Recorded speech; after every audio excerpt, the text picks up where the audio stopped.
खूप दिवस हा विषय सुरू होता। खर तर मागच्या वेळेलाच 3-4 महिन्यापूर्वी जेव्हा सोलापूरचा प्रवास होता त्यावेळी मी सांगितलं होतं की सोलापूरनं लवकरच विमान सेवा सुरू होतीये।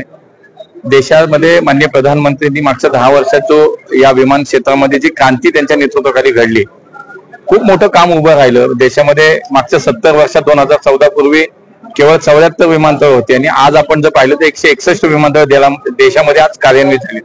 त्यातलंच एक विमानतळ होतं सोलापूरचं आणि उडान योजनेच्या माध्यमातून आज RCS उडानमध्ये सोलापूरच्या विमानतळाचं त्यावेळेला बांधकाम झालं आणि त्यानंतर काही काळ प्रतीक्षा सोलापूरकरांना करावी लागली की विमान सेवेसाठी, पण आज प्रत्यक्षामध्ये सोलापूर आणि गोवा ही विमान सेवा सुरू झाली।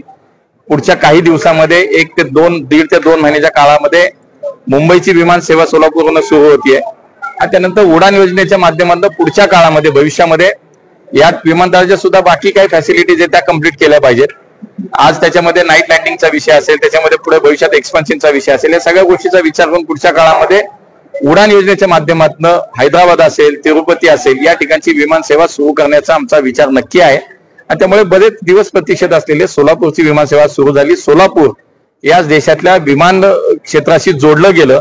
आज विठ्ठलाचं पांडुरंगाचं पंढरपूर, आज तुळजाभवानी मातेचं तुळजापूर, आज सिद्धेश्वर स्वामीचं आज इथं मोठं स्थान आहे।